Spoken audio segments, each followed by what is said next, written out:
시청자 여러분 안녕하십니까?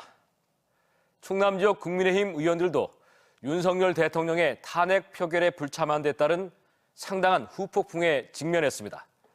지역구 사무실에는 시민들이 보낸 근조화환이 빼곡하게 들어서 있고 오는 14일 2차 탄핵 투표에는 반드시 참여하라는 항의성 스티커까지 붙어 압박 강도가 커지고 있습니다.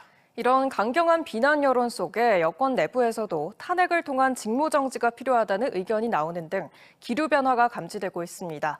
이수복 기자의 보도입니다. 국회 국방위원장인 국민의힘 성일종 의원의 지역구 사무실. 하얀 근조화환 20여 개가 나란히 놓여 있습니다. 지난 7일 당론을 이유로 윤석열 대통령 탄핵소추안 표결에 참여하지 않은 데 대해 시민단체들이 분노를 표출하기 위해 보낸 겁니다. 투표 참여를 안 하다 보니까 이게 이제 무산이 됐잖아요. 그래서 정말 안타까운 마음으로 제가 이제 동참자를 모아서 근조환을 보내게 됐습니다. 이들은 탄핵에 대해 헌정이 중단되는 일이라고 밝힌 성 의원 발언을 비판하며 법에 근거한 탄핵이야말로 무너진 대한민국의 질서를 다시 세우는 일이라고 목소리를 높였습니다. 헌법에 규정된 질서 있는 퇴진은 오직 탄핵밖에 없으며 탄핵 이외에 그 어떤 행위도 헌법적 근거가 없다. 윤석열 정부에서 대통령실 시민사회 수석을 지낸 강승규 의원 사무실에도 시민들의 항의가 쏟아졌습니다. 항의성 스티커를 붙이려는 여러 노조조합원, 시민들과 경찰 사이에 충돌이 빚어지기도 했습니다. 누구 명령받고 공무수행 중이야? 미치지 마세요! 말해! 너는 나 안 미쳤니? 더불어민주당 소속 홍성군 의원들도 강승규 의원을 규탄하며 오는 14일로 예정된 탄핵안 재표결 참여를 촉구했습니다. 탄핵 소추안이 재표결될 때 반드시 찬성을 하던 반대를 하던 최소한 표결에 나서야 할 것을 우리 국민들은 요청하고 있는 것입니다. 국민의힘 대전시당 앞에서도 시민단체 관계자들이 기자회견을 열고 대통령 탄핵안 투표를 거부한 국민의힘 해체를 촉구했습니다. 이런 가운데 이상민 국민의힘 대전시당 위원장이 SNS를 통해 윤 대통령의 조속한 퇴진을 요구하면서 그게 안 되면 탄핵이라도 해야 한다고 발언하는 등 지역 여권 내부에서도 기류 변화가 감지되고 있습니다. TJB 이수복입니다. 이렇게 윤석열 대통령 탄핵안 표결에 불참해 여론의 질타를 받고 있는 국민의힘 성일종, 장동혁, 강승규 의원이 오늘 국회 본회의를 통과한 내란 상설특검 표결에서도 반대표를 던졌습니다. 내란 상설특검법이 재석위원 287명 가운데 찬성 210표, 반대 63표, 기권 14표로 가결됐는데 충남이 지역구인 성일종, 장동혁, 강승규 의원은 모두 반대표를 던진 것으로 확인됐습니다. 상설특검법은 우현, 위법적인 비상계엄을 선포하고 헌법이 국회에 부여한 계엄 통제 권한을 무력화하는 내란을 총지휘한 혐의로 윤석열 대통령을 수사 대상으로 올렸습니다. 비상계엄 선포 사태로 시국이 긴박하게 돌아가는 상황으로 지방의회가 해외 출장을 놓고 고민 중입니다. 대전시의회는 이달 중순부터 산업건설위원회를 비롯해 각 상임위원회 등은 팀을 구성해 말레이시아와 싱가포르, 베트남, 미국 등을 방문할 예정이었지만 2개 팀은 출장을 취소했고 나머지 2개 팀은 고심 중인데 1개 팀은 예정대로 출장을 추진하겠다는 입장입니다. 충남도의회는 구마모토 현 의회와 국제협력을 위한 일본 출장을 취소했고 대전 5개 구의회 역시 전국 상황 등을 고려해 해외 출장을 떠나지 않겠다는 계획입니다. 45년 만에 벌어진 비상계엄 사태는 정치에 비교적 무관심했던 대학생들에게 현실 참여의식을 갖게 하고 있습니다. 지역 대학가는 대자보와 시국선언 등이 잇따르고 있는데 총학생의 주도가 아닌 일반 학생들의 자발적인 참여라서 더욱 눈길을 끕니다. 누가 앞장서지도 또 분위기를 띄우지도 않았는데 스스로 목소리를 낸다는 점에서 이 청년들의 분노가 얼마나 큰지 가늠이 됩니다. 조영준 기자입니다. 한남대 2학년 이혜린 씨는 비상계엄이 선포됐던 지난 3일 밤 뉴스를 지켜보느라 밤새 한숨도 자지 못했습니다. 그리고 다음 날 아침이 밝자마자 친구 10여 명과 함께 펜을 들고 비상계엄을 규탄하는 대자보를 눌렀었습니다. 저희가 동아리방 사무실이 있거든요. 그래서 거기에 모여서 일단은 이 계엄령에 대한 기사들이 엄청 많이 올라왔으니까 이거를 다 같이 공유를 해서 읽고 상대적으로 정치에 무관심했던 학생들이 모인 온라인 게시판에서도 함께 하자는 목소리들이 커지기 시작했고 계엄 사태를 규탄하는 대자보와 시국 선언이 다른 대학으로 이어졌습니다. 자유 게시판에서도 이제 막 집회 열리는데 같이 갈 사람 이런 거 올리는 막 같이 가자고 쪽지도 오고 댓글도 달리고 이렇게 많이 바뀌었어요. 단국대 천안 캠퍼스에서도 윤석열 정권 퇴진을 요구하는 목소리가 울려 퍼졌습니다. 총학생회와 관계없이 자발적으로 모인 학생 1,500여 명은 지난 7일 탄핵안이 부결되는 걸 보고 참담했다며 표결에 불참한 국민의힘 의원들에 대한 비판을 쏟아냈습니다. 고작 당을 위해서만 일하는 당원의 위치에 있는 이들은 절대 알지 못할 국민을 대표해 일하는 국회의원의 양심을, 우리들이 양심은 타올랐고 그대들의 양심은 죽었다. 충청권 대학 교수들도 민주주의를 지키기 위해 거리로 나섰습니다. 윤석열을 탄핵하라! 탄핵하라! 탄핵하라! 탄핵하라! 각기 다른 분야를 전공한 이들은 대한민국 사회가 정치, 경제 등 모든 면에서 퇴보하고 있다며 윤 대통령의 즉각 퇴진을 촉구했습니다. 안 그래도 저성장이 예상되고 있는 상황에서 내년에 이 문제에 대해서 어떻게 대처할지에 대한 지도력의 결핍 상태가 지금 진행되고 있습니다.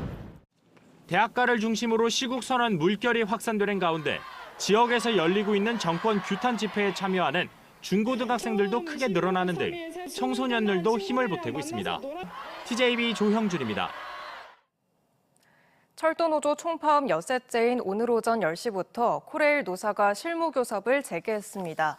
전날 간담회를 통해 결정된 더불어민주당의 중재로 재개된 교섭에서 철도노조와 코레일은 주요 쟁점인 임금 체불과 기본금 2.5% 인상, 4조 2교대 승인 등에 대해 논의할 계획입니다.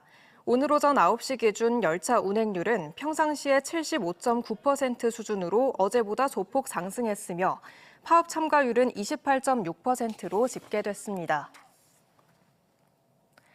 K리그2에서 돌풍을 일으키며 충남 아산FC의 준우승을 이끈 김현석 감독이 전남 드래곤즈로 이적했습니다. 충남 아산은 김현석 감독과 재계약 협상을 벌였지만 최근 전남에서 현재 4-5배에 달하는 고액의 연봉을 제안했고 고민을 거듭하던 김 감독이 전남행을 선택했다고 밝혔습니다. 감독 이외에 이번 시즌 맹활약했던 주요 선수들의 이적설이 불거진 충남 아산은 배성재 수석 코치를 중심으로 다음 달 태국 전지훈련을 준비하는 한편 후임 감독 물색에 나섰습니다. 경쟁력 있는 지역 벤처기업들의 성장을 돕기 위한 전국 최초의 지방정부 공공투자기관인 대전투자금융이 공식 출범했는데요. 수도권에 비해서 투자를 받기 어려운 지역 벤처 생태계 활성화에 큰 보탬이 될 것으로 기대되지만 탄핵 정국 속에 얼어붙은 투자 심리 회복이 가장 큰 관건입니다. 조혜원 기자가 보도합니다. 신기술 사업 금융업을 목적으로 대전시가 자본금 500억 원을 100% 출자한 대전투자금융이 출범했습니다. 지방정부가 주도해 공공투자기관을 설립한 사례는 이번이 처음입니다. 대전투자금융은 지역 벤처기업과 스타트업에 자금을 공급하고 혁신적인 기술과 아이디어를 사업화하도록 지원하는 역할을 맡게 됩니다.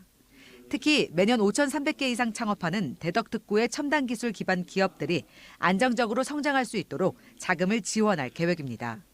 이를 통해 서울과 수도권 중심의 투자 환경에서 벗어나 지역 중심의 벤처 생태계를 조성하는 게 최우선 목표입니다. 내년 초기 운용자금 3천억 원으로 시작해 2030년까지 5천억 원 규모로 확대할 방침입니다. 지역의 혁신적인 기업들에게 공격적인 투자를 해서 기업들의 자금난을 해소하려고 합니다.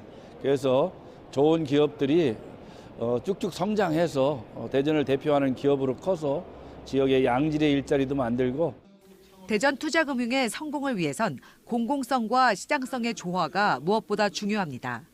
초기에는 공공 재원을 활용한 지원에 중점을 두겠지만 점진적으로 지역 벤처 캐피탈과 엑셀러레이터의 역량 강화를 유도해 자생적인 투자 생태계를 구축해야 한다는 지적입니다. 대전 시민들이 직접 창업 기업에 투자하고 주식으로 대가를 받는 엔젤 투자 확대 등 시민의 적극적인 참여도 필요합니다. 대전 시민들이 이런 과학기술자들을 기업가로 키워나가는데 가장 중요한 역할 중에 하나는 엔젤 투자 펀드 같은 데 참여하는 것입니다. 그러면 지역사회의 구성원들이 우리 지역 발전에 동참하는 의미가 되고요. 대전시는 대전투자금융 출범을 시작으로 오는 2027년까지 기업금융 중심의 은행도 설립한다는 계획입니다. 다만 비상계엄 사태 이후 국내외 투자 심리가 급속히 얼어붙고 있어 환율과 금리 등 금융시장 불안정을 초래하고 있는 탄핵 전국 혼란이 얼마나 빨리 수습될지 여부가 중요한 과제가 될 전망입니다. TJB 조혜원입니다. 정부 출연연, 지역대학 등 71개 기관장이 참여하는 대덕 연구개발특구 기관장협의회 총회가 대전 호텔 오노마에서 열렸습니다. 각 회원사 기관장은 대전시와 대덕특구의 주요 현안을 공유하고 출연연 기관 방문 건의사항 등을 소개하며 상생 협력을 위한 다양한 사업 추진을 모색하는 시간을 가졌습니다. 대전시내 시청 대강당에서 자원봉사자 등 700여 명이 참석한 가운데 당신의 하루, 세상의 희망이라는 주제로 제19회 대전 자원봉사자의 날 기념식을 개최했습니다. 기념식에선 국군 장병과 호국 유가족을 위해 36년째 국수봉사를 하며 무료급식을 위한 나눔의 집 나마스테를 운영해온 대한불교 조계종 구암사 회주 북천 스님이 대통령 표창을 받았고 서구 자원봉사협의회 안치용 회장과 한국타이어앤테크놀로지 대전공장이 국무총리 표창을 받았습니다. 대전 동구는 한국전쟁 전후 민간인 희생자 전국 단위 조성사업이 기획재정부 타당성 재조사를 통과해 사업 추진에 탄력을 받게 됐다고 밝혔습니다. 이 사업은 2015년 행정안전부 전국 공모사업에 선정돼 2018년 설계 용역을 시작으로 추진됐지만 건축자재 물가 상승과 사업부지 보상비 부족 등으로 어려움을 겪어왔습니다. 대전 동구는 어제 열린 재정사업평가위원회에서 예산이 기존 478억 원에서 589억 원으로 최종 결정돼 사업 추진에 필요한 기반을 확보하게 됐습니다.